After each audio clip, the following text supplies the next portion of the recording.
Can we get some music, Sean, so I could get in character? We have a massive dildo mic. Oh, good God. Ha! Sean does have the power to edit any of us out, so. This is true. Oh God, that's. Did you hear the sound? That's so weird. This is so cute. It's like a Jedi Master and his Padawan. Yeah. And he's like Except the literally Padawan probably and has a better figuratively camera. older and taller than his apprentice. And he's got the fucking hoodie too. Which is Yeah. what? I'm not a Jedi, I'm a Sith Lord. Not with that The way you said that was so geeky. I'm a Sith giggle. Lord. You cackled so high pitched that I'm pretty sure you just scared every dog in the No neighborhood. Sith Lord has ever said that with a smile on their face. Not a Jedi. I'm a Sith Lord. That's Brought literally to the sound that came out of your mouth. I'm gonna say chubby monkey baby, and that's not what it is. It's puppy monkey baby. Puppy monkey baby. That's my favorite part.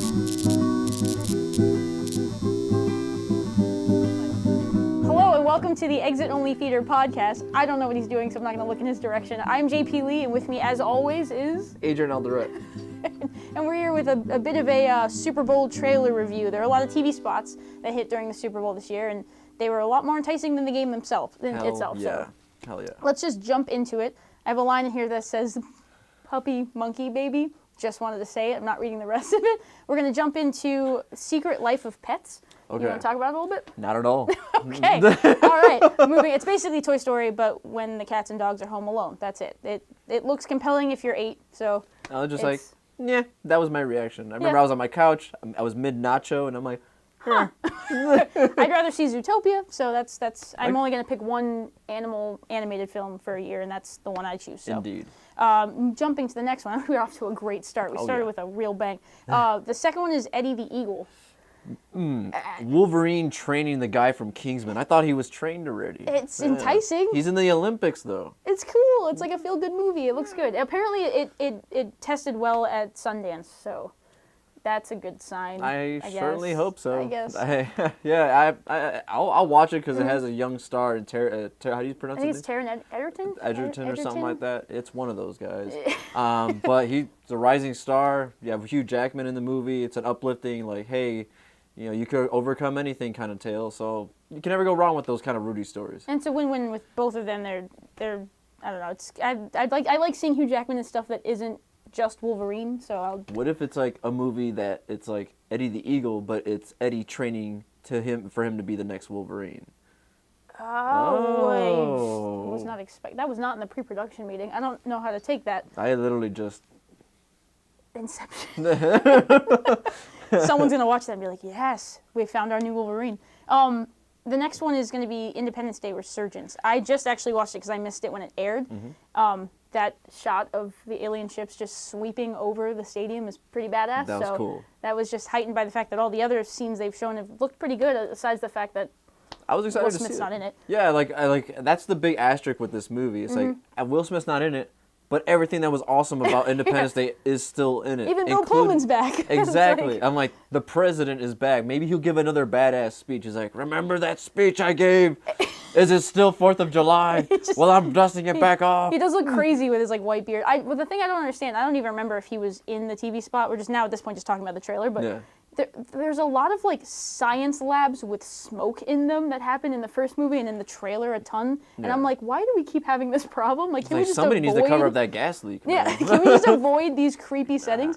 Anyway, It looks fun. Definitely looking forward to I'm it. into it. It's Jeff Goldblum. I mean, you can't go wrong. The guy's awesome. So, go from that to Gods of Egypt that I have absolutely zero interest in seeing. That's one of those movies. Like we also we went to go see Deadpool, and they had a trailer for that Yeah. there too, and it's just like sigh, Yeah. a deep sigh, depressing. Like, what were you thinking? Yeah, as Gerard sigh. Butler and the guy who plays Jamie Lannister, I feel bad I don't remember his name. Nobody knows his name really. He is just Jamie Lannister. There's been a lot of outrage about there being white people playing a lot of Middle Eastern characters, which has happened in several other films, and I don't Yeah. know why no one's in Hollywood's taking the hint that it's upsetting people. It's a movie that I'm glad is happening just to see how stupid it is. Yeah. It's just like just from a trailer perspective, it looks stupid. But then it's like, hey, let's just cast all these people to be Egyptians that aren't even remotely Egyptian looking. And the whole movie looks like it was shot on like a really bad green screen. It was bad. Which Like it was just terribly upsetting. lit. Like it's upsetting my eyes, so I'm like, It I was keep like, turning away. Bad. From But that sound effect to Teenage Mutant Ninja Turtles 2. Didn't see it, don't care. So I don't know. If you have anything to say. I didn't watch the first Teenage Mutant Ninja Turtles, and I saw this trailer, and it looks like a good time. It really does. It's kind of how I feel about Alice Through the Looking Glass. I'm like, It just like kind of improved upon something. Based off the Super Bowl trailer, you saw Rocksteady, you saw Bebop, and you also saw the villain for the first time. It's like, and I forgot the guy's name, but it has like a person inside the stomach and whatnot. Sean, do you know? Krang? Yeah, Krang. There you go, Krang. And you saw him for the first time. You're like, okay, that's kind of interesting, but at the same time, it's like Michael Bay was associated with the movie. I don't know if I want to be a part of that. But I don't want to go on. I'm warming up to it now based off this trailer. Yeah. Fair enough. I can't comment. Have no interest. So it is what it is. The next is the next Jason Bourne film, whatever the title officially is. Look, as a guy who works out, obviously. He can't lift his shoulder right now. Yeah, I can only go like this. So I'm like a really old action figure. Basically, yeah, he looks like he's speed skating in his suit. When I watched this the entire time, I was just thinking like Rambo 3. It was because it looks like Jason Bourne's been gone for a while, and this was the one that I don't think anybody was expecting to see in the Super Bowl. No. I was watching it, and like a bunch of my friends and I were just sitting there. We're like, "Hey, what is this?" And it's like, "Oh, it's Matt Damon. Oh, it's Jason Bourne. What's it called? Jason Bourne." Yeah, I was like, "Is this Elysium 2?" Like, it looked so gritty. And it was very gritty, and that last shot of him just like wrapping up his knuckles, walks up, kadoosh, and I'm just like watching it. That was the most surprising trailer of all the ones that were shown, and I want to watch it. And it gave the least amount of information about the movie. Oh yeah, it's Like, totally by far. like a typical action movie now. I think that's what they're like. That's what it is now. It's not like a Tom Clancy kind of movie anymore. It's more just like, let's see what we could throw Jason Bourne into. Yeah, now. let's go intense set pieces, see what he can do. But looks good. Absolutely. We'll give a thumbs up on that one. The next is The Jungle Book. The official trailer came out a few months ago, and it looked awesome. Now they just keep the campaign's been great. They've been slowly revealing things about each character, and you get a little Bill Murray action in this one. We finally heard them speak. Which is awesome. It's not just Scarlett Johansson speaking. Yeah. So. And they started jumping off frame, and I was like, hey, that was a nice little twist. Yeah, it just jumped out of the black bars from under, like... It hints at the like whole there. 3D, adventure you're going to go on. It looks cool. I can't wait for it. It's definitely going to be one of the movies that we're going to be talking about at the end of the year. I was surprised by that when I first saw the trailer. I was like, I didn't know it was going to be that, that much live action, but a lot of CG. I don't know. I wasn't expecting that, and I'm really excited for it now. Yeah. Next film is the TV spot for 10 Cloverfield Lane. This movie keeps getting, like, more and more enticing to me. And, especially coming from a former J.J. Abrams hater. He's reformed. I'm reformed now, error and in I'm his excited to see it. I saw Cloverfield already with you guys, and that was awesome. And based on every trailer that I see, I'm more and more and more excited for it. I'm intrigued. We heard a roar in this one. Yay. Sorry, I was like, oh! The sound effect's really the only addition to it, I guess. But I think the only thing I'm like cautiously optimistic about is the fact that like rumors it has this film is sort of has been repurposed from something else that wasn't originally a Cloverfield film. Ooh. So that's what scares me, and I don't know how much truth there is to that, but I just know that rumor is floating out there, and it's sort of substantiated. So I'm like, yeah, it's Jeff Goldblum. John Goodman, and like JG. John Goodman and the rest of the cast is awesome, so I'm going to see it, but I'm a little concerned about that. So yeah, I didn't know about that rumor, and if that's true, it is concerning because that means that it's a movie that just needs a certain context, and it's like. But I also heard there were a lot of reshoots, and there was a lot more budget added to it, so it's. Ooh, cool. It's it could go in either direction, but I'm excited either way. Captain America: Civil War. This is the TV spot that I loved the most, just from the 3 seconds of Tony Stark putting his Iron Man hand on, and you could just see it generating on him, and he's trying to stop a bullet. Let me demonstrate. So this happens. This is the gun. Okay, that looks like a shake weight. It's not. It's It's not a shake weight. I just tried. But it was just the coolest moment where he just goes like that and like poof, and he just like, and you see the look on his face, and it was just so pure awesome. fear, but he's like, you just tried to shoot me. Like, that was awesome. So good. It was so cool. That was like the other footage and whatnot. You see who's on whose side. That's true. You see Black Panther. You see he's on Iron Man's side. Mm-hmm. You see Ant-Man like for the first time, like with the rest of the Avengers. Mm-hmm. He's on Captain America's side. Still no Spider-Man. Still no Spider-Man. And cool. which means more memes of J. Jonah Jameson still going, I want Spider-Man. Hey, there's never too much of that. Yeah. No, I'm really excited about that. I like their campaign has been to slowly roll things out because the film doesn't come out until May. Right? Yeah. So they're taking their time, kind of, positioning themselves to be after Geniuses, the whole though. Batman v Superman craze. Geniuses. Also, the X-Men Apocalypse TV spot is a little Jennifer Lawrence heavy for me. I really wish they would not. I know the film's not going to center completely around her, but I really wish that they wouldn't try to just pander to the audience every time they show a trailer. I think it is though. Yeah. Like based off the other two trailers that have come out, it seems that like she's the one that kind of rallies everybody, and I like.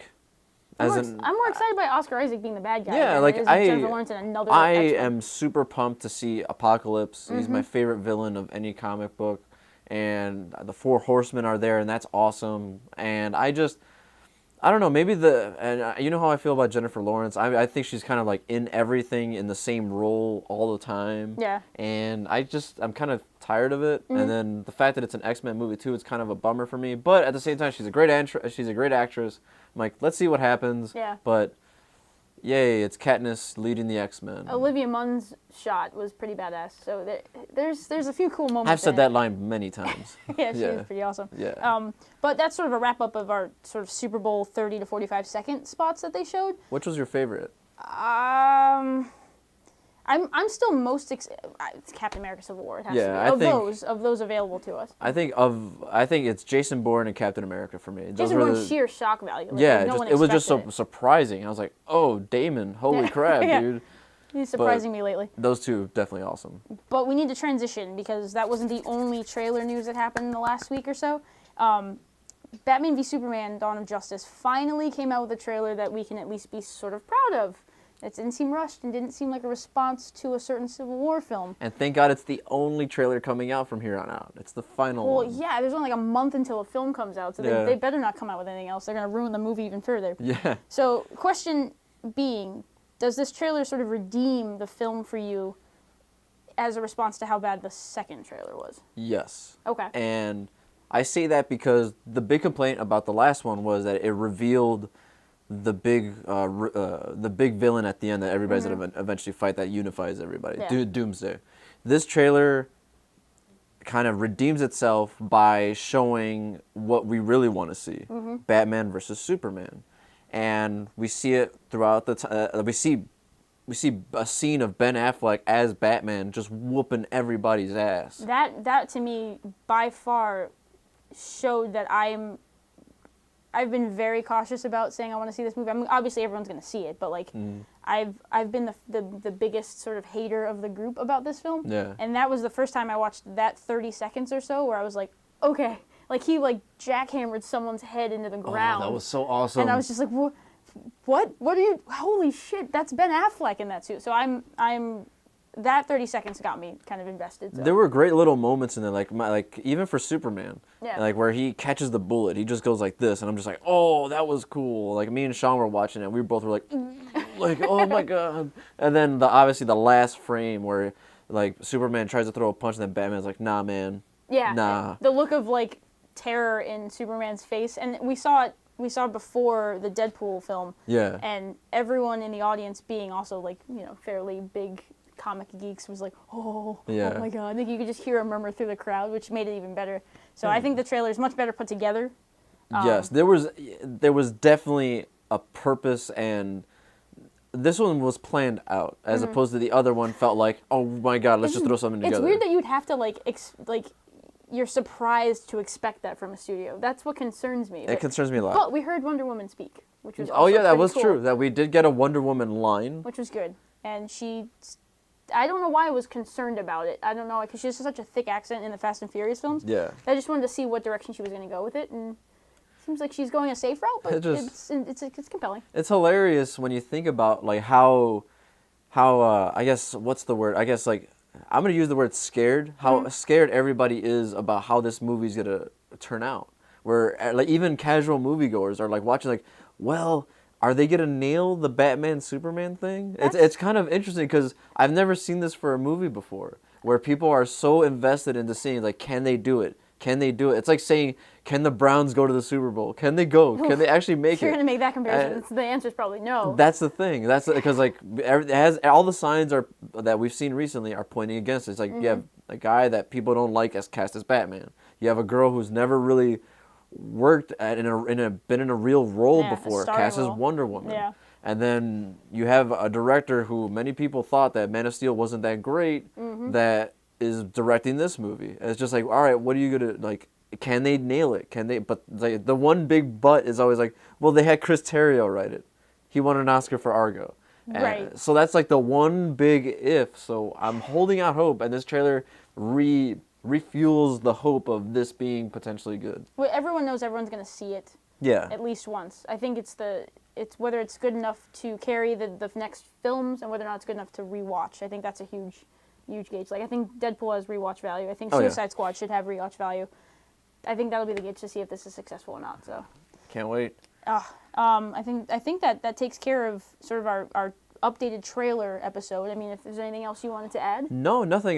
The big movies that we're looking forward to now, obviously, the big tentpole film is Batman v Superman. And 10 Cloverfield Lane comes out. 10 Cloverfield Lane as well comes out there. Also, The Witch comes out in February the 19th. Yep. So if we get a showing around here, we'll probably give you guys a review of it too. There's a lot of hype surrounding that film. I'm a little terrified of seeing that one. Anything that says witch in it, I'm watching.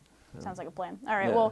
Well, stay tuned. Thanks again for checking into our YouTube page, our Twitter accounts, Facebook, everything. We appreciate all the feedback and everything that you guys have done for us. So for Exit Only Theater, I'm JP Lee. I'm Adrian Alldat. Plus, we want to also say a congratulations to one Jonathan Fisher. Yes, absolutely. So Jonathan, my husband, who's been sort of our go-to narrator / host / ringleader. Yes, you can tell that we're a little off because he's not here. He just got a job in California, and he's putting his legal degree to use. So I'm really proud of him. So congratulations, Jonathan. And I'm glad that you put that on there because I figured if you won't do it, I'll do it. That was from Jen. This definitely from Adrian. He's showing more love than his wife. It's kind of awkward. No, congratulations, Jonathan. Hopefully we'll see you out there. Absolutely, Yeah. sometime soon. Yeah.